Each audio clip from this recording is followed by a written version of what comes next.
नमस्कार, स्वराज एक्सप्रेस की खास पेशकश जनता मांगे जवाब में आपका स्वागत है। आपके साथ मैं हूं स्मित पाटिल। लाल आतंक पर घमासान, सियासत फूला। जी हां, छत्तीसगढ़ में एक बार फिर लाल आतंक के धमाके की गूंज सुनाई दी है। एक बार फिर नक्सलियों ने अपने नापाक मंसूबों को अंजाम देते हुए छत्तीसगढ़ की धरती को जवानों के खून से लाल किया है। बीजापुर और सुकमा जिले की सीमा पर बीते 24 घंटे में दो अलग अलग जगहों पर हुए आईईडी ब्लास्ट से 2 जवान शहीद हो गए, जबकि 6 जवान जिंदगी और मौत की जंग लड़ रहे हैं। वहीं इन नक्सली हमलों को लेकर अब सूबे में सियासत भी तेज हो गई है। विपक्षी दल कांग्रेस ने नक्सली वारदातों को लेकर साय सरकार पर जमकर निशाना साधा है। एक तरफ कांग्रेस का कहना है कि बीजेपी लाल आतंक के खिलाफ सख्त कार्रवाई का दम तो भरती है, लेकिन सरकार नक्सलवाद को लेकर मति भ्रम का शिकार है। नक्सलियों को घर में घुसकर मारने का दावा करने वाली सरकार 6 महीने में अपनी नक्सल नीति तक घोषित नहीं कर पाई है, जबकि कांग्रेस के कार्यालय में प्रदेश में नक्सली घटनाओं में 80% की कमी आई थी, क्योंकि हमने अपनी नक्सली नीति बनाई थी, जिसके कारण हमारे सुरक्षा बलों के जवानों का भी हौसला बुलंद था। दूसरी तरफ बीजेपी सरकार का दावा है कि उसके कार्यकाल में लगातार लाल आतंक का गलियारा सिकुड़ता जा रहा है। सरकार ने आर्थिक रूप से लाल आतंक की कमर तोड़ने के लिए भी अनेक कदम उठाए हैं। लगातार नक्सलियों का एनकाउंटर हो रहा है और लाल आतंक के पैर उखड़ रहे हैं। ऐसे में आज चर्चा लाल सलाम पर घमासान के इसी मुद्दे पर। लाल सलाम पर घमासान, सियासत के अखाड़े में नक्सलवाद। जी हां, छत्तीसगढ़ में एक बार फिर बढ़ती नक्सली घटनाओं को लेकर सियासत भी तेज हो गई है। पक्ष और विपक्ष में आरोप प्रत्यारोप का दौर तेज हो गया है, जबकि सच ये है कि प्रदेश में सरकार किसी की भी रही हो, नक्सली घटनाएं हर दौर में घटती रही हैं और हर सरकार के लिए एक बड़ी चुनौती बनी रही है। हालांकि सत्ता बदलने के साथ ही नक्सली वारदातों में उतार चढ़ाव जरूर होते रहे हैं, लेकिन अब तक नक्सल उन्मूलन की दिशा में किए जा रहे प्रयास नाकाफी साबित हुए हैं। प्रदेश में साल 2003 से 2018 तक 15 साल रमन सरकार सत्ता में काबिज रही। इस दौरान 25 मई 2013 को हुए झीरम घाटी कांड में कांग्रेस के अग्रिम पंक्ति के नेताओं की शहादत हुई। वही साल 2018 से 2023 तक कांग्रेस की भूपेश सरकार सत्ता में रही। इस बीच साल 2019 में दंतेवाड़ा के बीजेपी विधायक भीमा मंडावी को नक्सलियों ने निशाना बनाया था। दिसंबर 2018 से 2023 तक कांग्रेस की बघेल सरकार के कार्यकाल में हुए नक्सल वारदातों पर नजर डालें तो सुरक्षा बलों और नक्सलियों के बीच कुल 436 मुठभेड़ हुई। इन मुठभेड़ में 206 नक्सली मारे गए, 2150 नक्सली गिरफ्तार किए गए। वहीं 2017 में नक्सलियों ने सरेंडर किया, जबकि 138 जवान शहीद हुए। वहीं प्रदेश में विष्णुदेव साय की सरकार बनने के बाद लगातार नक्सलियों पर नकेल कसने के प्रयास किए गए। दिसंबर 2023 से अब तक साय सरकार के कार्यकाल के दौरान घटित हुई नक्सली वारदातों पर नजर डालें तो पिछले 6 महीने में सुरक्षा बलों और नक्सलियों के बीच कुल 80 मुठभेड़ हुई। इन मुठभेड़ में 140 से अधिक नक्सली मारे गए, 449 नक्सलियों ने सरेंडर किया, 471 नक्सली गिरफ्तार हुए, जबकि 14 जवान शहीद हुए। वहीं नक्सली घटनाओं को लेकर डिप्टी सीएम अरुण साहू का कहना है कि कांग्रेस ने अपने कार्यकाल में नक्सलवाद को पाला पोसा है। अब हमारी सरकार नक्सल उन्मूलन के लिए पूरी बहादुरी और निष्ठा से काम कर रही है। देखिए, कांग्रेस पार्टी ने पिछले 5 सालों में नक्सलवाद को पाला पोसा। आज हमारे नौजवान छत्तीसगढ़ में शांति व्यवस्था कायम करने के लिए, नक्सल उन्मूलन के लिए लगातार काम कर रहे हैं, पूरी बहादुरी और निष्ठा से काम कर रहे हैं। वहीं पूर्व सीएम भूपेश बघेल ने पलटवार करते हुए कहा कि भाजपा की पूर्ववर्ती सरकार के दौरान नक्सली कैंप में हमला करते थे। कांग्रेस सरकार के दौरान जवानों ने नक्सलियों की मांद में घुसकर हमला किया। लगभग 600 गांव हमने नक्सलियों से खाली कराए, जबकि भाजपा सरकार ने 600 गांव से आदिवासियों को ही खाली करवा दिया। कैंप में हमला करते थे नक्सली, हमारी सरकार आई तो उसके मान में घुस के हमने हमला किया और 600 गांव हमने खाली कराया। भारतीय जनता पार्टी सरकार में तो 600 गांव से आदिवासियों खाली करा दिया, वो आंध्र प्रदेश तेलंगाना चले गए, उड़ीसा चले गए। हमारी सरकार में नक्सलियों से हम 600 गांव खाली कराए। वहीं पूर्व सीएम भूपेश बघेल ने सुरक्षा बलों और नक्सलियों के बीच मुठभेड़ की कुछ घटनाओं को लेकर सवाल उठाए थे, जिसे लेकर मुख्यमंत्री विष्णुदेव साय ने कहा कि भूपेश बघेल को जवानों का मनोबल गिराने का काम नहीं करना चाहिए। सवाल खड़ा करके उनको हमारे जवानों का मनोबल गिराना नहीं चाहिए। पहले भी सवाल खड़ा किए थे, एक दुर्घटना को फेक दुर्घटना बताए थे, लेकिन नक्सलियों ने अपना लिस्ट जारी कर दिया। तो इतने बड़े व्यक्ति को इस तरह से जवानों का मनोबल गिराने का काम नहीं करना चाहिए। बहरहाल बीजेपी की विष्णुदेव साय सरकार नक्सलियों के खिलाफ लगातार आक्रामक रुख अपनाए हुए है। पिछले 6 महीने में नक्सलियों के खिलाफ ताबड़तोड़ कार्रवाई की गई है। पुलिस जवान लगातार अंदरूनी इलाकों में पहुंचकर नक्सलियों के खिलाफ अभियान चला रहे हैं। नक्सल मोर्चे पर फोर्स को एक के बाद एक बड़ी कामयाबी मिल रही है। हालांकि कुछ मुठभेड़ों को लेकर सवाल भी उठाए जा रहे हैं। ऐसे में लाल आतंक को लेकर जारी सियासी बयानबाजी के बीच देखना दिलचस्प होगा कि आखिर नक्सली समस्याओं का समाधान कब तक और कैसे होता है। मयंक शुक्ला के साथ रायपुर से स्वराज एक्सप्रेस के लिए दिलीप साहू की रिपोर्ट।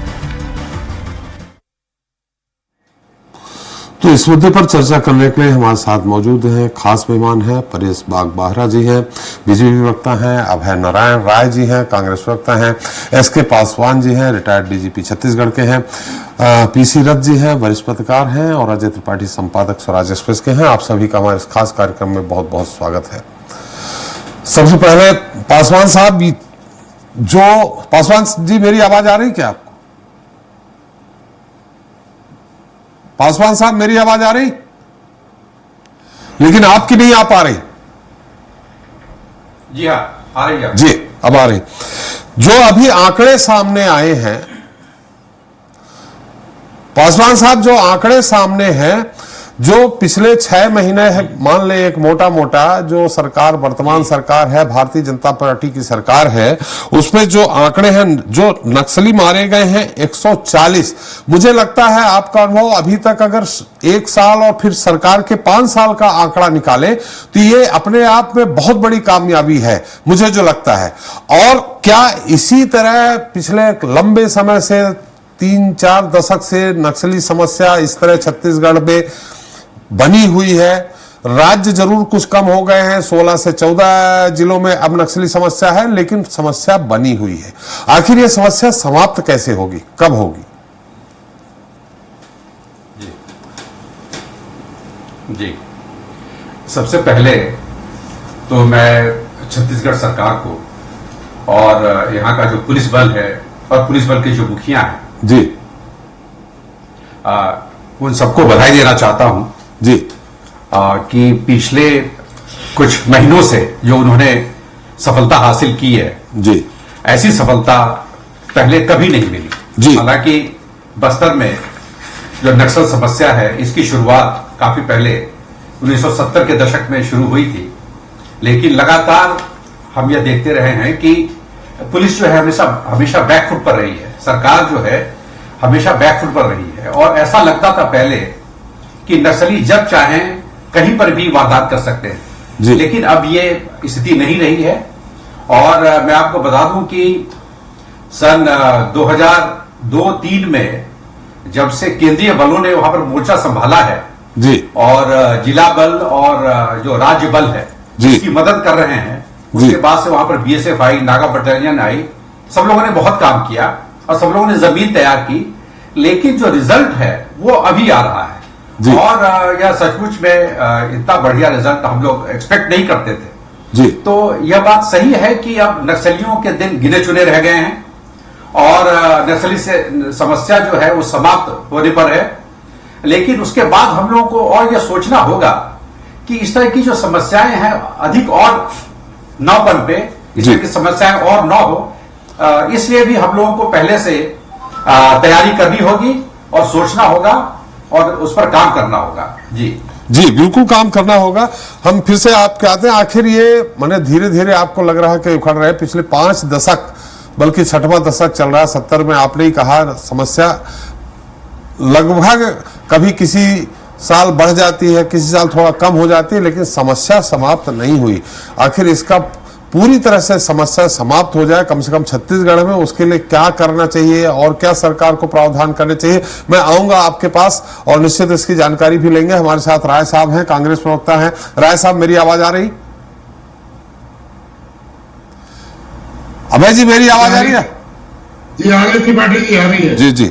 अभय जी, जिस तरह से आपकी पार्टी के वरिष्ठ नेताओं का कहना है कि इच्छा शक्ति नहीं है सरकार पे, लेकिन जो आंकड़े हैं, अभी आपने पासवान साहब को सुना होगा जो छत्तीसगढ़ के पुलिस महानिदेशक रहे हैं, उन्होंने भी कहा कि इतनी बड़ी सफलता अभी तक कभी नहीं मिली है, उनका अपना अनुभव है। और जो आंकड़े बताते हैं वो भी, अगर बात करें पिछले 5 साल के भूपेश सरकार की, तो कुल 206 नक्सली मारे गए थे। आज 6 महीने में 140 नक्सली मार दिए जाते हैं और उसमें बहुत सारे ऐसे नक्सली हैं जो कोर ग्रुप के हैं। अब इन स्थितियों में तो आपको बधाई देना चाहिए साय सरकार को। त्रिपाठी जी, सबसे पहले कल जो 2 जवान शहीद हुए हैं उनको मैं श्रद्धांजलि अर्पित करता हूं जी। 6 जवान घायल हैं जी, जिनका इलाज चल रहा है, उनके शीघ्र स्वास्थ्य लाभ की कामना करता हूं। अब रही बात 5 साल में क्या हुआ, 15 साल में क्या हुआ और 7 महीने में क्या हो रहा है जी। आप 5 साल के पहले 15 साल के इतिहास को भी देखिए जी। पासवान साहब बिलासपुर में शायद एसपी रहे, अगर मेरी याददाश्त ठीक हो तो जी, और एक अच्छे अधिकारी रहे हैं जी। इस समस्या को बहुत नजदीक से देखने का अवसर उनको डीजीपी के रूप में या अधिकारी के रूप में आया होगा, उनका अनुभव होगा। लेकिन नक्सल समस्या क्यों बढ़ा, लोग नक्सलियों को क्यों मानने लगे और नक्सलियों की तरफ क्यों जाने लगे, ये भी एक बहुत बड़ी चिंता का विषय है कि 15 साल के रमन सरकार में जी 6 ब्लॉक से 7 जिलों तक ये फैला। बड़ी से बड़ी घटना उस दौरान हुई जिसमें झीरम की घटना को याद करके हम कांग्रेसी तो सिहर उठते हैं, हमने पूरा नेतृत्व खोया जी। एक राजनीतिक यात्रा को संरक्षण देने का काम रमन सिंह सरकार नहीं कर पाई और नक्सली बड़े आराम से उस फाइटर को मारने में सफल हो गए जो हमारे बस्तर फाइटर स्वर्गीय महेंद्र कर्मा, शहीद महेंद्र कर्मा जी सीधे लड़ाई लड़ते थे नक्सलियों से। यहाँ पैनल में बैठा हर व्यक्ति इस बात को जानता था जी। लेकिन उनको धोखा देने का काम, उनके आंदोलन को हथियाने का काम रमन सरकार ने किया था। खैर आज आरोप का प्रत्यारोप का समय नहीं है जी। जो 7 महीने में घटनाएं घटी हैं, 140 नक्सली मारने का दावा अभी आपने आंकड़ा बताया जी। 5 साल में 206, 7 महीने नक्सली मारना कोई बहुत बड़ी बात नहीं है जी इस 140 में फर्जी आरोप भी लग रहे हैं जी। फर्जी मुठभेड़ के आरोप भी लग रहे हैं। वहां के आदिवासी गांव के लोग न्यायिक जांच की मांग करके आंदोलन कर रहे हैं। कांग्रेस के साथ साथ अन्य संगठन भी मांग कर रहे हैं बस्तर के इसकी न्यायिक जांच की जाए। दूसरी बात 14 जवान भी शहीद हुए हैं जी। 140 के बदले 14-10% हमारे जवान शहीद हुए हैं, इनकी कुर्बानी हो रही है। तो एक तरफ आप दावा करते हैं कि हम आक्रामक हैं, हम उनको खदेड़ने में सफल हैं और हमारे जवान मारे जा रहे हैं जी। ये 2 मोर्चे की बात हो रही है। इस सरकार के पास अनुभव की कमी है, नक्सल नीति का अभाव है और हर मंत्री बयान देने में आगे है। इसकी क्या जवाबदारी है? मुख्यमंत्री बात करे, गृह मंत्री बात करे तो समझ में आता है हर मंत्री जिसके बाद आप जाएंगे वो नक्सल को लेकर अपनी बात कहेगा और अपनी पीठ खुद थपथपाएगा। आज आवश्यकता है बस्तर में विकास की, आज आवश्यकता है बस्तर में स्वास्थ्य सुविधाओं की, आज आवश्यकता है बस्तर में जिन योजनाओं को भूपेश बघेल ने लागू करके वहां सफलता पाई थी। हम वनोपज का समर्थन मूल्य 62 वनोपज का समर्थन मूल्य आर्थिक रूप से मजबूत कर रहे थे, धान की कीमत दे रहे थे, गौठानों के माध्यम से दे रहे थे, रिपा और यूपा के माध्यम से दे रहे थे। 300 स्कूलों को हमने प्रारंभ किया था। 600 गांवों से नक्सली बाहर कर दिए गए थे। फर्जी मुठभेड़ की कोई खबर नहीं आई। 80% घटनाओं में कमी आई जी। इसलिए आई कि बस्तर के आदिवासी को आप सक्षम बनाइए, शिक्षित बनाइए, स्वास्थ्य के मूलभूत सुविधाओं का वहां अभाव ना हो, तब जाके बस्तर के लोग नक्सलियों से अलग होंगे। गोली और बंदूक के डर से कोई अलग नहीं होता। एक तरफ विष्णुदेव सरकार के गृह मंत्री और उप मुख्यमंत्री बात करते हैं कि हम समझौता की बात कर रहे हैं, हम बातचीत करना चाहते हैं, नक्सली किसी प्लेटफॉर्म में बात करें, फिर दूसरे दिन कहते हैं हम तो इनकाउंटर कर रहे हैं, हम लगातार मार रहे हैं, 140 की संख्या के लिए पीठ थपथपा रहे हैं। ये दो मोर्चे में जो बात हो रही है वो नहीं होनी चाहिए। जी बिल्कुल नहीं होनी चाहिए, बिल्कुल नहीं होनी चाहिए। आपने कहा कि 14 जवान शहीद हुए हैं। ये 14 जवान शहीद हुए हैं 80 अलग अलग मुठभेड़ों को देख के। आपके यहाँ 2021 में 22 जवान सुकमा बॉर्डर में एक साथ शहीद हो जाते हैं। 2020 में 17 जवान सुकमा ही बॉर्डर पे एक साथ शहीद हो जाते हैं। इसको आप किस रूप में लेंगे? मैंने कहा ना कि निश्चित रूप से गोली किधर से भी चलेगी, या तो जवान मारा जाएगा या आदिवासी मारा जाएगा। जी, अगर एक जवान भी शहीद होता है तो राष्ट्रीय क्षति है, एक आदिवासी भी मारा जाता है निर्दोष, वो बस्तर के लोगों की क्षति है, छत्तीसगढ़ की क्षति है। तो इस पर विचार करना चाहिए। और मैं ये चाहूंगा कि ये सरकार नक्सल नीति बनाए, विधानसभा में स्पेशल सत्र बुलाए, जी, सभी राजनीतिक दलों से बात करे, बस्तर के लोगों से बात करे और एक नक्सल नीति बनाकर काम करे। सरकार के साथ सब कोई खड़े होंगे। नक्सली खत्म करना सब कोई चाहते हैं। राजनीति में या सत्ता के लिए हिंसा की आवश्यकता नहीं है। हम कांग्रेस के लोग तो अहिंसा की राजनीति करते हैं, अहिंसा की बात करने वाले, हम गांधी जी को मानने वाले लोग हैं। किसी प्रकार की हिंसा हम बर्दाश्त नहीं करते। लेकिन सरकार की नीति स्पष्ट नहीं है, जी, सरकार की कार्यप्रणाली स्पष्ट नहीं है। 7 महीने में इसका अभाव दिखा है। बिल्कुल। राय साहब पूछ लेते हैं, हमारे साथ बाग बहरा जी हैं। परेश जी, मेरी आवाज आ रही है आपको? परेश जी? जी आ रही है जी। परेश जी, अभी विपक्ष यानी अभय नारायण जी ने जो सवाल उठाया उसमें 2 सवाल हमें समझ में आए। उन्होंने एक तो कहा कि फर्जी मुठभेड़ हो रही, पहला ये बहुत बड़ा अपने आप में सवाल है कि फर्जी मुठभेड़ हो रही है। दूसरा, नक्सली नीति अभी तक नहीं बनी, जो बार बार विपक्ष उठा रहा है। उन्होंने कहा कि मैंने उसमें कंट्रोल इसलिए किया था, अगर रमन सरकार 2018 के पहले की रमन सरकार की बात करें, उस समय जो नक्सली गतिविधियां होती थी, जो इस तरह की घटनाएं होती थी, उसके बाद भूपेश सरकार ने जिस तरह से अपनी नस्ली नीति बनाई उसमें काफी कुछ कमी आई इस तरह की घटनाओं को, ऐसा विपक्ष कह रहा। क्या कहेंगे आप? हालांकि उन्होंने ये बात भी कही कि 6 जिलों में नक्सली प्रभावित जिले थे जो बढ़ करके 14, 15, 16 तक पहुंच गए, लेकिन उसमें आपने जिलों का विस्तार भी किया। 16 जिले से आपने 24-25 जिले बना दिए, तो वही जिले बहुत सारे डिवाइड करके बनाए गए जहां नक्सल प्रभावित क्षेत्र थे।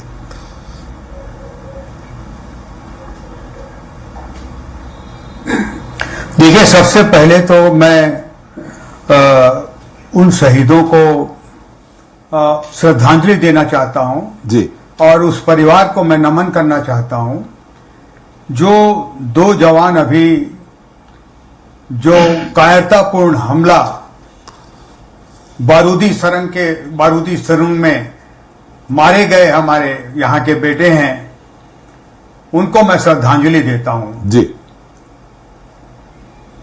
देखिए, आपने खुद आंकड़े अभी आप अपने इस शुरू में अपने वक्तव्य में रखा है जी, और उन आंकड़ों से बहुत क्लियर हो गया है कि जो नक्सल समस्या को हल करने के लिए ये सरकार जी, पहले की सरकार से 4 गुना ज्यादा स्पीड से काम कर रही है। और यहां पर नक्सल समस्या को हल करने के लिए कोई राजनीति नहीं होनी चाहिए जी, बल्कि सभी राजनीतिक दलों को, जितने भी लोग हैं, सब लोगों को मिलजुल करके इस नक्सल समस्या को हल करने के लिए सहभागिता निभानी चाहिए। और एक आरोप प्रत्यारोप से कुछ होता नहीं है, इस तरीके की बात करने का कोई लाभ नहीं है। केंद्र सरकार भी कटिबद्ध है। देखिए, आदरणीय नरेंद्र मोदी जी के नेतृत्व में आतंकवाद खात्मे की तरफ आगे बढ़ रहा है और नक्सलवाद भी अब खात्मे की तरफ आगे बढ़ रहा है। आतंकवाद खात्मे की तरफ कहां बढ़ रहा है? आतंकवाद खात्मे की तरफ, परेश जी, आतंकवाद खात्मे की तरफ कहां बढ़ रहा है? चुप रहिए, बिल्कुल मत बोलिए बीच में। राय साहब, मुझसे बात करने के लिए बोला गया है जी, आप चुप रहिए, बिल्कुल बोलना नहीं बीच में मेरे। जी, राय साहब 1 मिनट में सवाल बोलने से रोको उसको। राय साहब 1 मिनट। परेश जी, देखिए, आपने कहा आतंकवाद खत्म, आतंकवाद फिर से जम्मू जो शांति, मैं सुनता रहा चुपचाप। जी, मेरी बात तो सुन लीजिए, मैं एसपी त्रिपाठी बोल रहा हूं। परेश जी मेरी बात देखिए, अभी सुनिए। अपना भाषण चालू कर दिए। नहीं मैं बोल रहा हूं। भाषण सुन लीजिए आप। परेश जी राय साहब नहीं बोल रहे, मैं आपसे सवाल कर रहा हूं। जी आपने कहा आतंकवाद खत्म। अभी जम्मू जो 1990 में भी शांत था, जब कश्मीर में आतंकवाद चरम पर था, हजारों लाखों वहां से कश्मीरी पंडित भगा दिए गए थे। आज वो जम्मू आतंकवाद का गढ़ बन गया है। खैर ये अलग मुद्दा है, इसमें सवाल नहीं करेंगे हम आपसे। लेकिन आपने कहा कि हम जिस तेजी से 4 गुना तेजी से बढ़ रहे हैं, तो आप उनका 5 साल प्लस अपना 15.5 साल 15 साल 7 महीने का आंकड़ा दीजिए। आपके समय बीजेपी सरकार, चाहे रमन सरकार रही हो, चाहे शायद सरकार हो, दोनों आपकी ही सरकारें हैं। अभी तक की सबसे बड़े इतिहास में 6 अप्रैल 2010 को जो घटना हुई थी दंतेवाड़ा में, 76 जवान एक साथ शहीद हुए थे। वो भी बीजेपी की ही सरकार रही है, रमन सरकार रही है।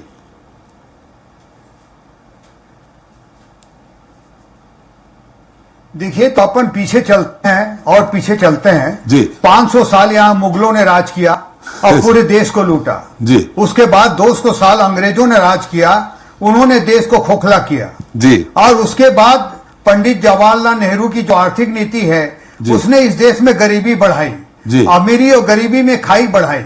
उसके कारण से 1967 में नक्सलवाद को पनपने का मौका मिला जी। और यहां पर जो है 1947 से लेकर के लगभग जब तक डॉक्टर रमन सिंह जी की सरकार यहां छत्तीसगढ़ में आई, तब तक कांग्रेस की सरकार रही।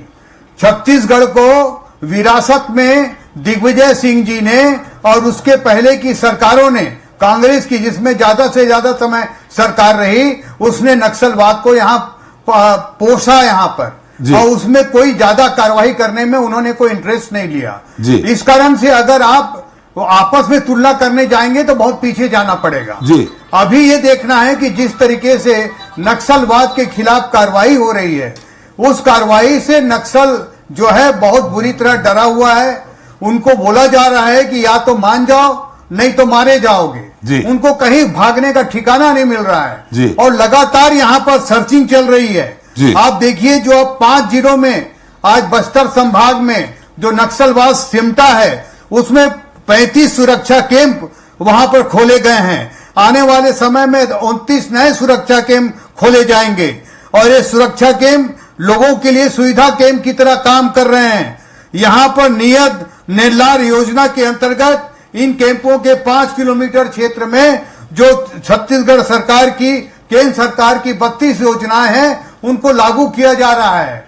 और जो यहां पर जो भी यहां विकास के काम होते हैं, जो वहां पर नागरिक सुविधाओं के काम होते हैं, उसको नक्सली रोकने की कोशिश करता है, उसको हटाया, ये सरकार लगातार हटा रही है, ताकि ये जो वहां पर ये कोशिश करते हैं कि जो नागरिक सुविधाओं का यहां पर अभाव है, विषमता है, वो सब चीजें खत्म हो जाए। आज 80 करोड़ लोगों को मुफ्त में राशन मिल रहा है। आज नागरिक सुविधाओं का सारा लाभ जो है आखिरी गांव तक बस्तर के हर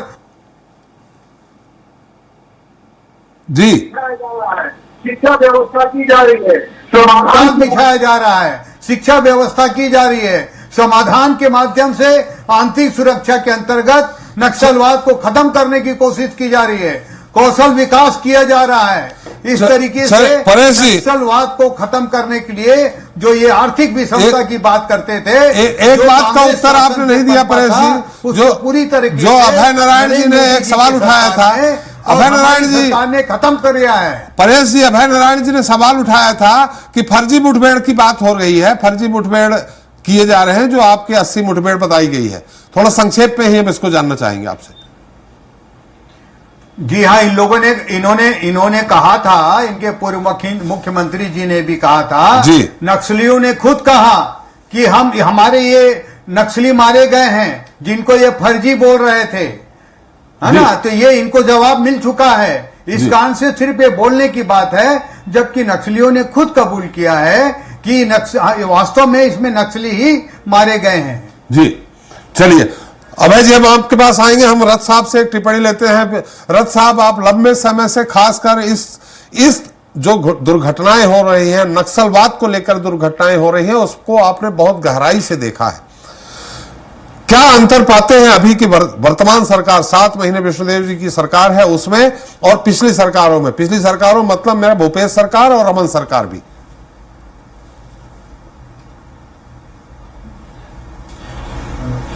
जी, जैसा कि अभी बात हो रही थी, सबसे पहले तो मैं वही कहना चाहूंगा कि जो हमारे सुरक्षा बल के बहादुर नौजवान काम कर रहे हैं फील्ड में, इस बरसात के मौसम में संघर्ष करते हुए जा रहे हैं और जिस तरह से अभी दुर्घटना हुई और शहीद हुए हैं, मैं उन्हें नमन करता हूं और उनके परिवारों के प्रति मैं संवेदना जाहिर करता हूं।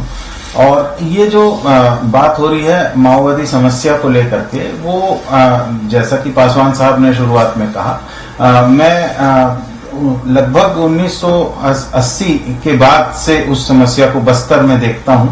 मुझे लगता है कि शुरुआत कानू सान्याल वगैरह ने जो पश्चिम बंगाल में नक्सलवाड़ी आंदोलन से शुरुआत की थी, वो बस्तर में आते आते 84-85 जो 1984-85 से बस्तर में उसके दिखने लगे थे। कभी राजस्व कर्मियों की पिटाई, कभी ये वन कर्मियों की पिटाई, इस तरह से नक्सलियों ने उस समय में शुरुआत की थी। और तेलंगाना, आंध्र प्रदेश जो उस जमाने में था, वहां से धीरे धीरे वो बस्तर में अपनी घुसपैठ बनाते गए और नक्सलवाद का शुरुआती स्वरूप उनके लिए एक रिजर्व एरिया की तरह, क्योंकि उस समय जंगल और ज्यादा घना था, तो वहां पर वो अपने कैडर को ट्रेन करना, तैयारी करना, अपनी आगे की लड़ाइयों के लिए खुद को मुफीद बनाना, ये उनकी कोशिशें चलती रही थी।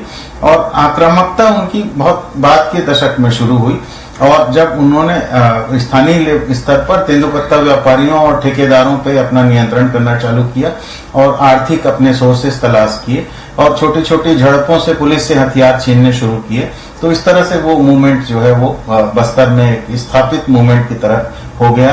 अंदर वाले और बाहर वाले इस तरह से फोर्स के बीच में बातचीत होने लगी। सीआरपीएफ की बड़े पैमाने पर तैनाती हुई और उसके बाद एक तरह से वो बस्तर के अलावा सरगुजा क्षेत्र में भी, ये जो झारखंड से लगी हुई सीमाएं भी हमारी नक्सल आंदोलन से, काफी कुछ नक्सल मूवमेंट से अशांत रही और आगे चल करके फिर सख्ती से वहां पर सरगुजा के इलाके में, बलरामपुर के इलाके में जो है वो नक्सलियों के जो ट्रिप्स थे, अलग अलग ट्रुप्स थे, उनका सफाया हुआ और वहां पर एक तरह से नक्सलियों को लेकर के ये निश्चिंता हुई प्रशासन को कि अब वहां नक्सली नहीं है। छिटपुट घटनाएं कभी कभार वहां हो जाती हैं, वो बॉर्डर का इलाका है इसलिए दूसरे राज्य से आने वाले, लेकिन मोटे तौर पे माना जा रहा है कि उत्तरी छत्तीसगढ़ में अब नक्सल समस्या उस तरह से नहीं है। बस्तर के इलाके में नक्सल समस्या उत्तरी छत्तीसगढ़ एरिया था जहां पर सर्वे नहीं हुआ था, जहां पर जंगल थे और जहां आबादी विरल थी बहुत, और अंदर के आदिवासी इलाकों में आदिवासियों के साथ लैंग्वेज की समस्या थी। जो हमारे पुलिस बल के जवानों को गोंडी और वो दोरली, इस तरह की भाषाओं का उस तरह से ज्ञान नहीं था, इस कारण से वो समस्या गांव वालों के साथ कनेक्ट करने में ज्यादा डेवलप होती गई और गांव वाले उनका विश्वास नहीं जीत पाए। लेकिन बाद के समय में जब ये स्ट्रेटेजी चेंज हुई और लोकल पुलिस बल डेवलप किया गया, जो डीआरजी के माध्यम से स्थानीय लोगों की नियुक्तियां करने लगे उसमें, और उसके माध्यम से जब गांव तक के कनेक्ट करने लगी पुलिस, तो धीरे धीरे इस बीच रोड और दूसरे पुल वगैरह के बनने के बाद अंदर तक अप्रोच करना भी आसान हुआ। तो उसी का नतीजा था कि हमारा पुलिस बल जो है वो राव घाट तक के रेलवे लाइन पहुंचाने में कामयाब हुआ। कई बार उसमें घटनाएं हुई, कई शहीद हुए, लेकिन वहां तक के रेलवे लाइन जिससे बीएसपी, भिलाई स्टील प्लांट को लौह-अयस्क की पूर्ति सुनिश्चित की जा सके, इसके लिए एक बड़ी चुनौती थी और नक्सल मूवमेंट ने उसको बार बार रोकने की कोशिश की थी। तो वो अंततः आज नारायणपुर रोड पर जो है वो रेलवे लाइन बिछी हुई है और रावघाट से लोहे की आपूर्ति हो रही है, आयरन और अयस्क की। तो वो एक सफलता हुई और इसी तरह से धीरे धीरे ये जो दौर आया जब हमारे यहाँ छत्तीसगढ़ में सरकार भूपेश बघेल की सरकार बनी, तो उस समय जो उनकी नीतियां थी, मुझे लगता है चाहे भाजपा की सरकार है, कांग्रेस की सरकार हो, कोई सरकार ये नहीं चाहती कि उसके यहाँ जन धन की हानि हो, लोगों के रक्तपात हो। हर सरकार की ये इच्छा होती है कि वहां शांति और का वातावरण बने ताकि विकास को उसमें सही तेजी से विकास किया जा सके। इसमें कहीं ना कहीं किसी स्तर पर कोई त्रुटियां हो सकती हैं, सरकार की रणनीति में कहीं कोई खामी हो सकती है और कहीं अधिकारियों की तरफ से कहीं कुछ कहीं कोई गलत अनुमान लगा करके कोई काम किया जाए तो उससे कुछ नुकसान हो सकता है। तो ऐसी मैं आपको रोकना चाहूंगा, होती रही है, लेकिन ये कि हम लोग संविधान का पालन करने वाले। मेरी आवाज आ रही है आपको? मैं थोड़ा रोकना चाहूंगा। दो चीजें हमारे आपके से सवाल है। मैंने थोड़ा सा, हालांकि हो सकता है आपको विश्लेषण करने में थोड़ा अटपटा लगे, मैंने आपसे किया था कि वर्तमान 7 महीने की सरकार या पिछली सरकार, जिसमें मैंने जानबूझ के कहा था कि रमन सरकार प्लस भूपेश सरकार, ये जो सरकार 7 महीने में जो हमारे पास जो आंकड़े हैं, उन आंकड़ों के मुताबिक जैसा कि बीजेपी प्रवक्ता भी कह रहे हैं कि हम 4 गुना स्पीड से, जनरल लग भी रहा कि 4 गुना स्पीड से नक्सलियों का सफाया हो रहा है और जहां जवानों की कैजुअलिटी है, जो जवान शहीद हो रहे हैं, उनकी संख्या कम हो रही। एक दूसरा, आपने कहा उत्तरी छत्तीसगढ़ यानी अंबिकापुर वगैरह जो है, सरगुजा वगैरह, जहां जिसको अब शायद उन जिलों को नक्सल मुक्त घोषित कर दिया गया है, क्या वो है?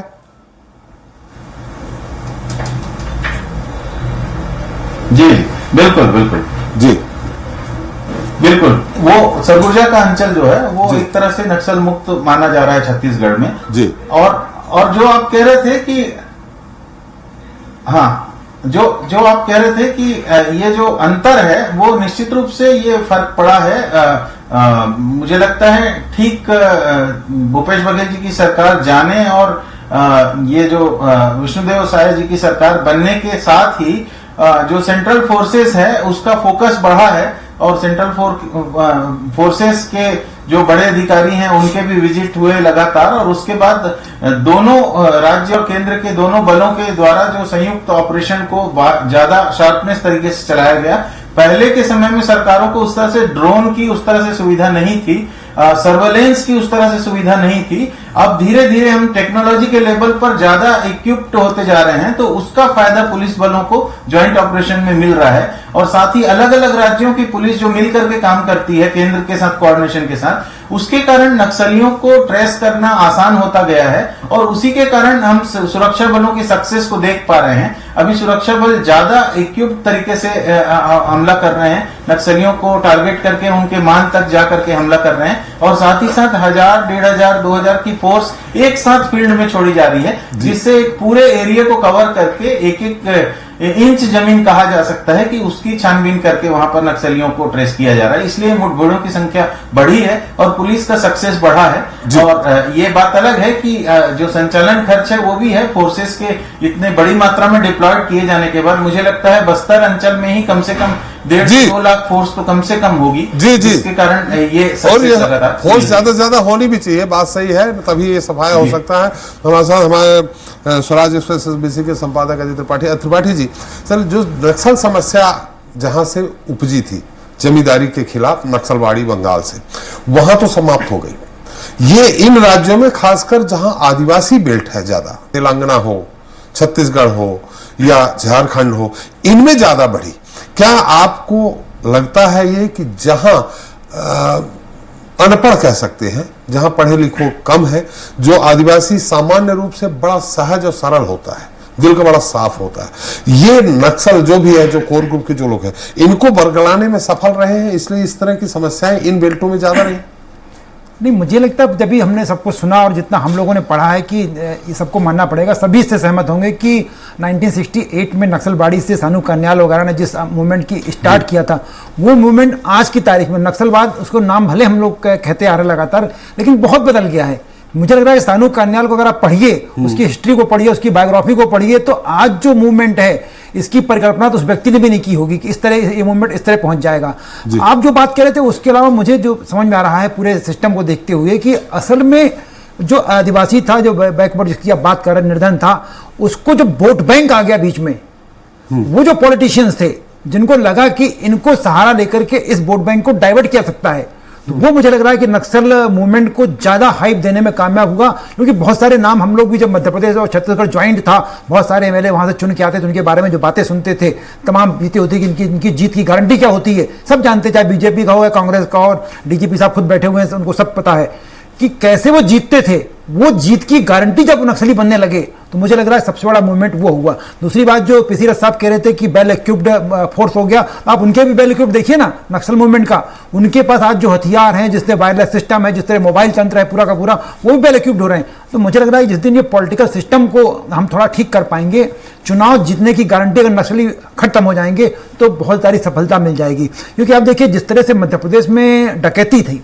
देखिए चंबल का इलाका, मुरैना, भिंड, चंबल, श्योपुर, विजयपुर का इलाका, पूरा उत्तर प्रदेश का बांदा से लेकर के इलाका पूरा का पूरा, बांदा, चित्रकूट, करबी, हमीरपुर से होता हुआ रीवा तक, चित्रकूट तक, जैसे जैसे ये बात उठी और पॉलिटिकल कनेक्शन खत्म होते गए, डकैत वहां जीत की गारंटी होते थे नेताओं के लिए, वो जैसे जैसे अंकुश लगता गया अपने आप वो समस्या खत्म हो गई जी। नंबर एक। नंबर दो, जो मुझे लगता है व्यक्तिगत तौर पर कि नक्सलाइट के नाम पर या डकैती के नाम पर या आतंकवाद के नाम पर जब फंड बहुत आने लगता है डेवलपमेंट करने के लिए, सुविधाएं बढ़ाने के लिए, तो मुझे लग रहा है जिनके हाथ में फंड आ रहा है कई बार उसमें भी आपकी नीयत में बेईमानी आ जाती है और वो समस्या को बनाए रखना चाहते ताकि ये फंड आता रहे। दो बातें मेरे अपने इसीलिए, लेकिन 16 जिले से 14 जिले जरूर हुए हैं कि 14 जिले नक्सल प्रभावित हैं, जिलों के अनुसार फंड आता है। पासवान साहब हैं, बहुत सारी बातें उनसे समझ सकते हैं। पासवान साहब, 2-3 सवाल जरूर है जो हमारे दर्शक जानना चाहते हैं। एक तो खासकर छत्तीसगढ़ के नहीं, बाकी पूरे हमारे देश के दर्शक भी जानना चाहते हैं। पहला सवाल तो ये कि जो स्लीपर सेल जो कहलाते हैं, ये कह सकते हैं कि कोर ग्रुप के 8-10 मेंबर होते हैं, बाकी वो उस गांव के लोगों को जब बड़ी घटनाएं करते हैं, जहां 700-800 पता चला 600 नक्सलियों ने एक साथ हमला किया, झीरम घाटी का मामला ले ले या दंतेवाड़े में एक जेल में अगर वो आक्रमण करते हैं, एक कैंप में आक्रमण करके 76 जवान एक साथ शहीद हो जाते हैं। जहां भी बड़ी संख्या में जवान शहीद होते हैं तो वो नक्सलवादियों का बड़ा अमला, बेहड़ी कह सकते हैं, 200, 400, 500 नक्सलवादी एक साथ हमला करते हैं। तो ये कहां से आते हैं? इतने तो कोर ग्रुप के मेंबर है नहीं। तो क्या उन गांव वालों को टेम्परेरी तौर पे ये लोग अपने साथ मिलाते हैं और फिर वापस वो अपनी मेहनत मजदूरी करने चले जाते हैं? इसमें आर्थिक क्या उनको प्रलोभन दिया जाता है? दूसरा, पिछले 14 सालों में 1022 आम नागरिक भी मारे गए हैं। ये आम नागरिक कैसे मार दिए गए? क्या ये पुलिस की कहीं चूक थी या नक्सलियों ने उनको अपना सामने ढाल बनाया?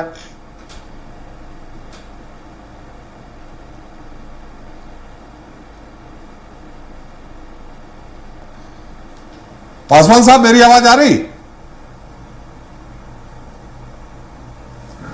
हाँ जी, अब आ रही है जी। मैं फिर से सवाल दोहराऊं क्या? जो मैंने आपसे पहला सवाल तो क्लियर था, दूसरा सवाल आपका क्या था ये बताइए। दूसरा सवाल यह था कि 1000 इन 14 सालों में अगर आंकड़ा निकालें तो 1022 आम नागरिक भी मारे गए हैं। और तो ये आम नागरिक क्या कहीं पुलिस से चूक हुई है, फोर्स से चूक हुई है, जो नक्सली के शक में आम नागरिक मार दिए गए, या नक्सलियों ने इनको अपना ढाल बनाया?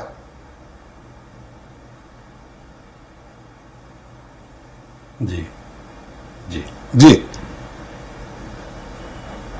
जी, आपका उत्तर सुनना चाहेंगे। मैं उत्तर दूं क्या? जी जी जी जी हाँ, जी हाँ, जी हाँ। तो जहां तक पहला प्रश्न का उत्तर है जी, उसके बारे में ये कहना चाहता हूं जी कि देखिए, जो बस्तर का जो क्षेत्र है जी, खास करके जो दूरगामी क्षेत्र है जी, तो जो नक्सलवाद जो पनपा उन इलाकों में, वो इस कारण से पनपा कि वहां पर राजनीतिक और सामाजिक और भौगोलिक जो कारण थे, और इसके अलावा क्या था कि वहां पर शासन और प्रशासन का नियंत्रण बिल्कुल शून्य था, या ये समझिए कि पावर वैक्यूम था, डेवलपमेंट वैक्यूम था। तो यही कारण था कि जो इस तरह के जो लोग थे, उन्होंने जो है वहां के जो बाशिंदे थे, जो निरीह आदिवासी थे, जो इनोसेंट्स थे, उनको बहकाने का मौका मिला। दूसरी बात यह है कि जो उनका जो नियम था, उनका जो सिद्धांत है कि बंदूक के नली से ही क्रांति आ सकती है और उसी से सुधार आ सकता है, तो इसका जो है वहां के लोगों पर उन्होंने इसको आजमाया। शुरुआती दौर में हम लोग सब जानते हैं कि ये लोग तेलंगाना से आए, पहले जो आंध्र प्रदेश था बॉर्डर के इलाके में, उनके संबंधी यहां रहते थे। वहां पर आकर के वहां पर लोगों को उन्होंने पढ़ाना लिखाना और मार्क्सवाद को समझाना शुरू किया। और देखिए, मैं आपको एक बताऊं कि जो पिछला जो आकलन है उसके अनुसार अगर यह कहे कि नक्सली पहली वारदात तब करते हैं जब तक कि वहां पर मजबूत ना हो जाए। लगभग 7 वर्ष तक वहां पर वो जमीनी स्तर पर काम करते हैं, उसके बाद ही जाकर के पहली वारदात करते हैं। तो नक्सलियों की पहली वारदात मैं आपको बताऊं कि बड़ी वारदात बस्तर में नहीं हुई थी, दक्षिण बस्तर में नहीं हुई थी, कांकेर में हुई थी 1983 में जी। तो और तब तक वो दक्षिण बस्तर में काफी घुसपैठ कर चुके थे। तो क्या है कि वो जो है अपने आतंक के बल पर उनके साथ वो रहते थे, पुलिस वहां पर नहीं पहुंच पाती थी, उनको न्याय नहीं दिला पाती थी। तो न्याय दिलाने के कारण उनको लगता था कि ये जल्दी न्याय दिला पाएंगे, ये हमारी भाषा बोलते हैं, ये हमारे साथ में रहते हैं। तो वहां के लोगों को ये गफलत हुई, ये महसूस हुआ कि शायद ये हमारे अपने हैं, और बाद में धीरे धीरे करके उन्होंने आतंक से उनको अपने घेरे में ले लिया। तो अगर जो उनकी बात वहां पर नहीं मानते थे, उनके साथ वो बहुत बुरा व्यवहार करते थे, कड़ा दंड देते थे, सबके सामने दंड देते थे। तो इस प्रकार से उन्होंने अपना भय का साम्राज्य फैलाया पूरे बस्तर में। और इसी कारण से जब भी कोई इस तरह की, जैसा आपने कहा कि जब वो काफी संख्या में आते हैं और फिर भी उसके बावजूद भी लोगों को पता नहीं चलता, वो इस कारण से पता नहीं चलता है कि अगर कोई भी हिमाकत करता है, कोई भी कोशिश, कोई जरूरत करता है कि पुलिस को जाकर खबर करे, तो न तो वो उसकी जान बचती है, न तो उसके परिवार की जान बचती है। कई ऐसे मामले हुए हैं जहां पर कि आदिवासियों की हत्या हुई है नक्सलियों के द्वारा और वो रिपोर्ट भी नहीं हुई है। तो इस कारण से बहुत डरे सहमे रहते हैं। एक दूसरी बात यह है कि जब उनको इस तरह का जो एम्बुश करना होता है, बड़े बड़े जब एम्बुश करते हैं तो काफी पहले से लोग वहां पर इकट्ठा होना शुरू हो जाते हैं जी। लेकिन जिस दिन घटना होनी होती है उस दिन वहां के आसपास के जितने भी गांव हैं, आप ये समझिए कि 10-15 गांव, उनको बता दिया जाता है कि उस रास्ते पर उनको नहीं जाना है। उस दौरान, उस पूरे दिन के दौरान, या जब उनको घटना घटी थी उस दौरान उस रास्ते पर उनको चलना ही नहीं है, ये उनको बता दिया जाता है। तो गांव वालों को पता होता है। झीरम घाटी में भी आपको बता दूं कि आसपास के गांव वालों को बिल्कुल पता होगा जी। और मैं आपको बताऊं कि नक्सली क्षेत्रों में जो इंटेलिजेंस का जो सिस्टम है, मैं इंटेलिजेंस का चीफ भी रहा हूं छत्तीसगढ़ का, मध्य प्रदेश में भी मैंने इंटेलिजेंस में बहुत इंपॉर्टेंट रोल में रहा हूं मैं जी जी। और मैं डीआईजी बस्तर भी रहा, आईजी बस्तर भी रहा हूं, आईजी एंटी नक्सलाइट ऑपरेशन रहा, एडीजी एंटी नक्सलाइट ऑपरेशन भी रहा हूं मैं जी। तो इनका जो कार्य प्रणाली है वो इस प्रकार से है कि वो जो अंदर की खबर को बाहर नहीं आने देते। और हमारे, हालांकि हमारे आदमी वहां पर रहते हैं, सेंट्रल फोर्सेस के भी जो है वहां पर आदमी रहते हैं जो कि पता करने की कोशिश करते हैं, उसके बावजूद भी पता नहीं चल पाता है। और इसी कारण से क्योंकि उनका आतंक ज्यादा है। देखिए हम जो है उस तरह का आतंक नहीं कर सकते। पुलिस जो है और सरकार जो है, हम उससे मिलकर के काम करना चाहते हैं। हम बहुत ज्यादा सिर्फ पूछताछ कर सकते हैं, अगर उन्हें कोई अपराध किया तो उनको गिरफ्तार कर सकते हैं, उनको जेल भेज सकते हैं। लेकिन अगर कोई आपके सिर पे बंदूक तान दे तो आपके साथ जो भी, जिसने भी अच्छा काम किया हो, जो वेलफेयर का काम किया हो, सब आप भूल जाते हैं, उसकी बात आपको माननी पड़ती है। इसी प्रकार से बस्तर के जो लोग हैं उनको उनकी बात माननी पड़ती है। अभी अब जरूर है, अभी हम लोग को यह सोचना चाहिए कि चूंकि वो बैकफुट पर हैं, वो खत्म हो रहे हैं, लेकिन उनके साथ वो जो उनका एक नक्सलवाद पर या मार्क्सवाद पर या लेनिनवाद पर या माओवाद पर जो विश्वास है, वो है। वो जो कोर ग्रुप है, वो कोर ग्रुप केवल बस्तर में नहीं है, कोर ग्रुप के सदस्य रायपुर में भी है, मुंबई में भी है जी जी जी। और चीन में साम्यवाद वैसी नहीं रही जैसे पहले थी, लेकिन उनके लोग जो हैं अलग अलग जगहों पर, अमेरिका में भी हैं, यूरोप में भी हैं, सब जगह हैं। और जहां कहीं भी इस तरह की घटना होती है उसमें वो सब लोग सहयोग देते हैं। इसके अलावा मैं एक बात और बताऊं, जो जैसे आप आतंकवादी संस्थाएं हैं, जैसे लिट्टी की संस्था थी जी, जो श्रीलंका में थी, लिट्टी की संस्था ने इनको बाकायदा ट्रेन किया था आईईडी में जी। और ज्यादातर ब्लास्ट जो आईईडी से होते हैं, जितने भी ब्लास्ट भी इनके हुए आप देखेंगे आईईडी से हुए हैं। और आईईडी होने के बाद उसके बाद जो है वो एम्बुश करते हैं और लोग अचंभित हो जाते हैं, शॉक्ड हो जाते हैं, उसके बाद गोलियां चलती हैं तो हमारा फोर्स कुछ नहीं कर पाता। कई बार हम लोग एम्बुश तोड़ भी देते हैं, लेकिन ज्यादा समय हम लोग कुछ नहीं कर पाते। तो अभी तक आईईडी का जो काट है पूरी दुनिया में नहीं है। आप ये देखिए कि जहां जहां भी इस तरह की घटना हो रही है, आप यूक्रेन और रूस का युद्ध देख लीजिए, आप वियतनाम में आईईडी के कारण अमेरिका को वापस आना पड़ा, आप ये देख रहे हैं। तो आईईडी एक ऐसी चीज है कि इसका अभी तक समाधान नहीं हो पाया है, लेकिन उसके बावजूद भी हम लोग जो है नक्सलियों के खात्मे की तरफ बढ़ रहे हैं, ये बहुत बड़ी बात है। एक बात और मैं बताऊंगा आपको जी, मुझे सभी मुख्यमंत्रियों के साथ में काम करने का मौका मिला। कांग्रेस के समय भी मैंने काम किया, बीजेपी के समय में भी हमने काम किया। और यह निश्चित रूप से है कि 1-to-1 टॉक में किसी भी जो सीएम है, किसी ने भी ये नहीं कहा कि आप उन पर सॉफ्ट होइए, उन्हें कहा कि कार्रवाई कीजिए। दिक्कत कहां हुई? पहले भी खत्म हो सकता, पहले भी नक्सली कमजोर हो सकते थे। दिक्कत कहां होती है? जबकि आप सभी कुछ पुलिस पर छोड़ देते हैं और वहां के अधिकारियों पर छोड़ देते, वहां का जो डीआईजी है, वहां का जो आईजी है, वहां का जो एसपी है, सिर्फ वही काम करता है और बाकी लोग काम नहीं करते हैं। देखिए, हर एक स्तर पर काम होना चाहिए। दिल्ली के स्तर पर भी काम होना चाहिए, रायपुर के स्तर पर भी काम होना चाहिए और बस्तर के स्तर पर काम होना चाहिए और सभी विभागों का काम होना चाहिए, तब जाकर समस्या का समापन हो जाएगा। जी, बिल्कुल सही कहा आपने। मैंने एक बहुत संक्षेप में ही जानना चाहूंगा, जो मैंने फिर से वो हमें उत्सुकता इस बात को जानने के लिए लोग जानना चाह रहे हैं कि जो मैंने आपसे कहा कि जैसे झीरम घाटी में लगभग 300 नक्सलियों ने एक साथ हमला किया था, ये इतने सारे नक्सली क्या कोर ग्रुप वाले होते हैं या उस गांव से टेम्परेरी कह सकते हैं, अस्थायी तौर पे अपने साथ जोड़ते हैं उनको?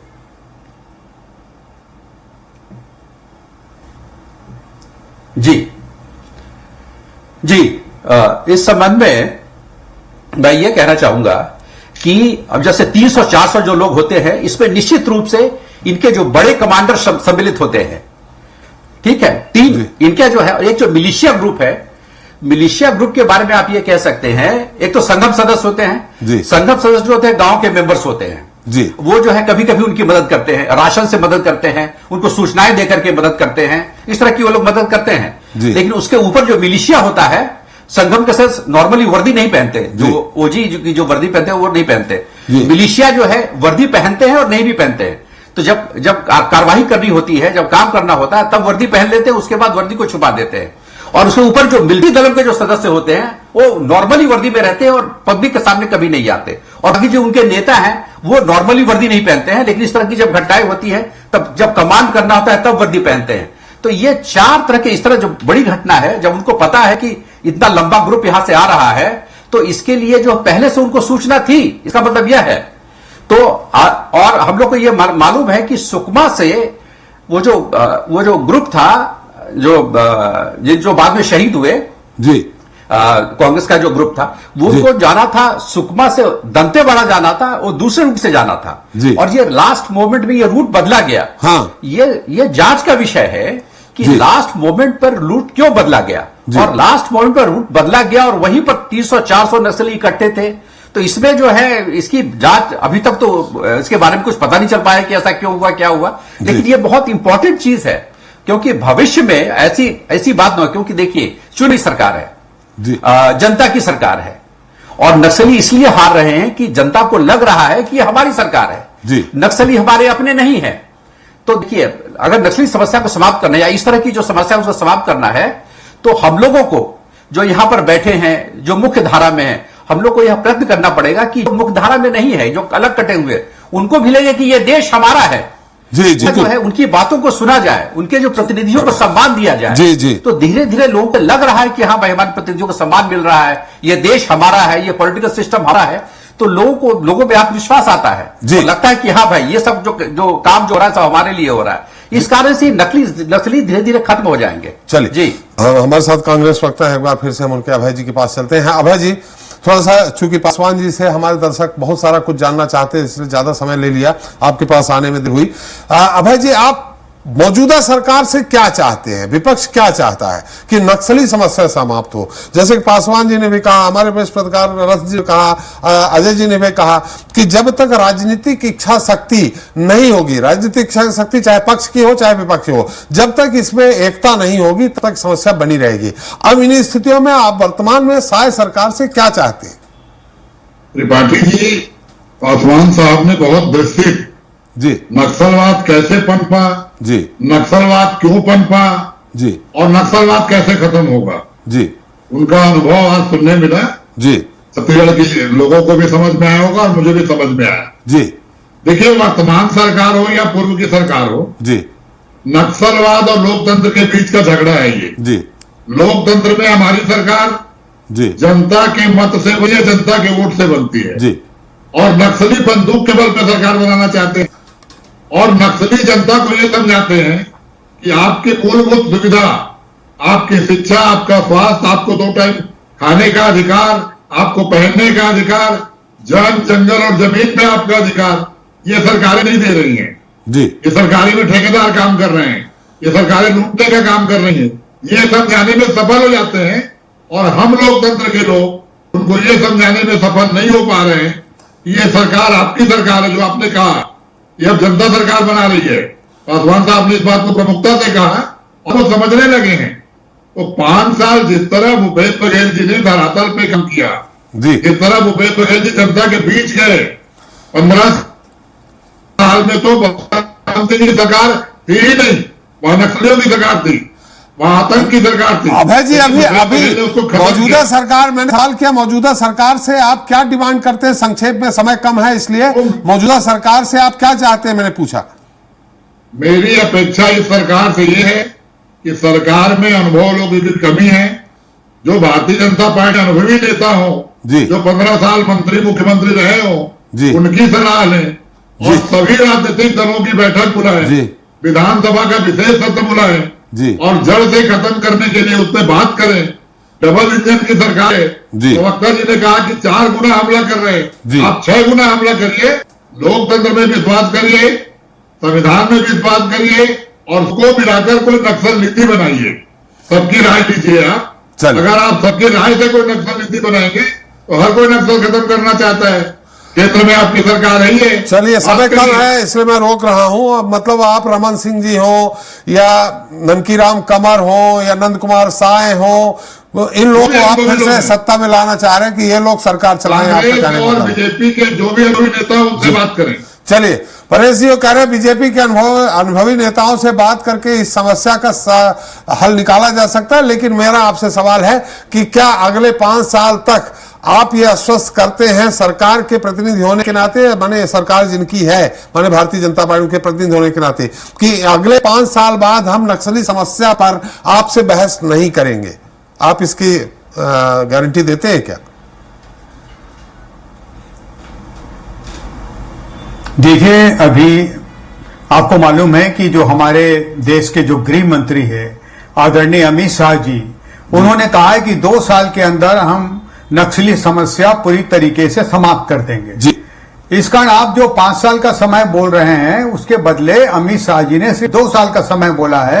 और हमको पूर्ण विश्वास है कि जिस प्रकार से विष्णुदेव साय जी की सरकार नक्सली फ्रंट में आगे बढ़ करके काम कर रही है और जिस तरीके से आदरणीय पासवान जी ने भी सारी बातों को आपके सामने रखा है और जो आंकड़े आपने भी दिए हैं वो बहुत क्लियर है कि वास्तव में नक्सली अभी बैकफुट में है और सरकार फ्रंट फुट में है। और हमारे गृह मंत्री जी बहुत अनुभवी हैं, हमारे मुख्यमंत्री जी बहुत अनुभवी हैं और अमित शाह जी आजू बाजू के लगे सारे प्रदेशों से मिलकर के एक ज्वाइंट मीटिंग करके एक ज्वाइंट जो है पूरा एक योजना बना करके नक्सल समस्या को पूरी तरीके से उन्मूलन करने में लगे हैं। और यहां पर जो एसटीएफ फोर्स है, डीआरजी है, कोबरा है और सीआरपीएफ है, ये टीम लगातार पूरे क्षेत्र में घूम करके चप्पे चप्पे में सर्चिंग कर रही है, अपनी जान हथेली में रख के सर्चिंग कर रही है।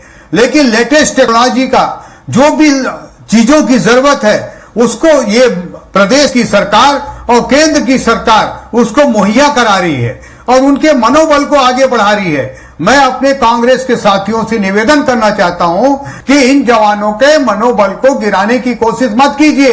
अभी आप जो है मिल करके सरकार के साथ काम कीजिए। हमको मिल करके छत्तीसगढ़ को नक्सल मुक्त करना है, पूरे देश को नक्सल मुक्त करना है। और मैं आप पे विश्वास दिलाना चाहता हूं कि जिस प्रकार से ये विष्णुदेव साय जी की सरकार कृत संकल्पित है, जिस प्रकार से आदरणीय हमारे गृह मंत्री अमित शाह जी कृत संकल्पित है, जिस तरीके से हमारे प्रधानमंत्री आदरणीय नरेंद्र मोदी जी चाहे बाहरी सुरक्षा का मामला हो चाहे आंतरिक सुरक्षा का मामला हो, जिस तरीके से वो पूरे फ्रंट में काम कर रहे हैं और जितना बजट उनको दिया जा रहा है, निश्चित रूप से नक्सल समस्या यहां पर से समाप्त हो जाएगी। चलिए, बजट भी हम कब कितना मिला वो मैं आपको बाद में बताऊंगा, समय कम है। लेकिन बिल्कुल आपने सही कहा कि छत्तीसगढ़िया सबसे बढ़िया के नारे को जल्दी ही बुलंद करेंगे। रथ साहब आपसे बहुत संक्षेप में जानना चाहेंगे, पासवान जी ने उसकी बात चर्चा कर दी, मैं अगला सवाल आपसे वही करने वाला था। एक कांग्रेस की एक पूरी अगली पंक्ति समाप्त हो गई। झीरम घाटी में अभी भी क्या जांच पर जांच, जांच पर जांच, जांच पर जांच, कहां पहुंची वो जांच, थोड़ा संक्षेप में जानना चाहेंगे। जब कांग्रेस सरकार नहीं थी उन्होंने कहा सबूत सहित हमारे पास सब कुछ है, जब कांग्रेस सरकार आ गई तो सबूत कहां चला गया? बीजेपी यही कहती रही कि सबूत पेश किया जाए। पासवान जी ने कह दिया कि रूट क्यों बदला, इसकी भी अभी तक रिपोर्ट नहीं आई। बहुत संक्षेप में कि कभी आने की उम्मीद है या आ चुकी है? रथ साहब जी निश्चित रूप से झीरम घाटी का एक ऐसा हादसा था जिसने कांग्रेस को बहुत ज्यादा ही बड़ी गहरी चोट दी थी। और उस समय यूपी की केंद्र की सरकार होने के बाद भी, एनआईए केंद्रीय जांच एजेंसी होने के बाद भी जांच अपने परिणाम तक नहीं पहुंची और उसकी फाइल को लेकर के केंद्र और राज्य सरकार का बाद में जब भूपेश बघेल जी की सरकार बन गई तो उसकी फाइल राज्य सरकार को नहीं दी जा रही है एनआईए द्वारा, ऐसा करके वो विवाद की स्थिति लगातार बनी रही। मुझे लगता है प्रदेश में लगातार राजनीतिक कहीं ना कहीं साजिश को लेकर के झीरम के घाटी की घटना को लेकर के आरोप लगते रहे। लगातार ये जनता के बीच में, राजनीतिक दलों के बीच में ये बहस चलती रही कि कहीं इसके पीछे कोई राजनीतिक साजिश तो नहीं थी कि कांग्रेस का एक नेतृत्व पूरी तरह से खत्म कर दिया जाए। और खासतौर पे तब जब मध्य प्रदेश के गृह मंत्री रह चुके नंद कुमार पटेल और उनके बेटे, जिन्होंने उसके पहले किसी नक्सल घटना के लिए न कोई आदेश जारी किया था, न किसी तरह से वो उसमें इन्वॉल्व थे, लेकिन उन्हें भी मार डाला गया उस घटना में चुन करके। और कई लोगों को छोड़ा गया, लेकिन जिनको मारा गया वो उनको डायरेक्ट ये अनुमान ये लगाया गया कि कहीं ना कहीं इसमें राजनीतिक साजिश है। और ये भी माना जा रहा कि इसमें राजनीतिक साजिश में कहीं ना कहीं जो जनता के बीच चर्चा थी कि कहीं ना कहीं इसमें दलों के लोग हैं, अलग अलग दलों के लोग शामिल हैं। मुझे लगता है शायद यही कारण रहा होगा कि उसकी जांच पूरी तरह से पारदर्शिता से नहीं हुई और उसकी रिपोर्ट सही समय पे ना यूपीए गवर्नमेंट पेश कर पाई, ना उसके बाद एनआईए ने इस तरह से जो बाकी घटनाओं की जांच करने में एनआईए एक्सपर्ट रहा, लेकिन इस घटना की जांच करने में मुझे तो कहना पड़ेगा छत्तीसगढ़ का निवासी होने के नाते कि वो फेल रही है एनआईए। और पुलिसिंग की इतनी फैसिलिटी होने के बाद भी, इतना फोर्स के होने के बाद भी वहां पर सही तरीके से ना तो वो हो पाया, क्या फोरेंसिक के तरीके से भी उसको स्ट्रांग एविडेंस प्रस्तुत करने का काम भी नहीं किया गया, जिसके कारण आगे चल के किसी ठोस नतीजे पर वो पहुंच पाते। और बस ये कहा जा रहा है उस समय में कि जिस बटालियन ने, नक्सलियों की जिस बटालियन ने वहां हमला किया था वो हेड़मा का, जिसके गांव तक से अभी पुलिस पहुंच गई थी, जहां पर कैंप खोल दिया गया है, उसके दल का हाथ था। और हेड़मा के गांव में इस घटना के होने के बाद भी वहां से घटना स्थल से 40-50 किलोमीटर दूर हेड़मा की उपस्थिति दर्ज की जाती रही। बताया जाता रहा कि हेड़मा की उपस्थिति उसी इलाके में है। इसके बाद भी उसको उस तरह से पकड़ा नहीं जा सका, यानी कहीं ना कहीं इस मामले में सरकार की ओर से कमी रही। जी रथ साहब, समय भी समाप्त हो गया है। बिल्कुल आपने सही कहा, नाम ले लेकर, नाम पूछ करके मारा जाता है, किसी जनप्रतिनिधि को छोड़ दिया जाता है नाम पूछ के, और किसी जनप्रतिनिधि को नाम पूछकर मार दिया जाता है। इसमें राजनीति नहीं तो और क्या है। अजय जी, समय बहुत कम है, इसलिए आपकी अंतिम संक्षिप्त टिप्पणी नहीं ले पा रहा हूं। बहुत बहुत धन्यवाद परेश जी आपका, अभय जी आपका, पासवान जी आपका, रथ साहब आपका और अजय जी आपका हमारे साथ चर्चा में शरीक होने के लिए और अपना अमूल्य समय देने के लिए। तो आज हमने चर्चा की छत्तीसगढ़ में लाल आतंक को लेकर जारी सियासी घमासान की। छत्तीसगढ़ के पृथक राज्य बनने के बाद चाहे सरकार जिसकी भी रही हो, नक्सली अपने नापाक मंसूबों को अंजाम देते रहे।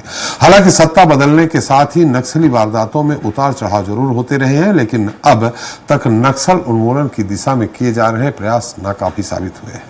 बहरहाल आज के लिए इतना ही। नमस्कार।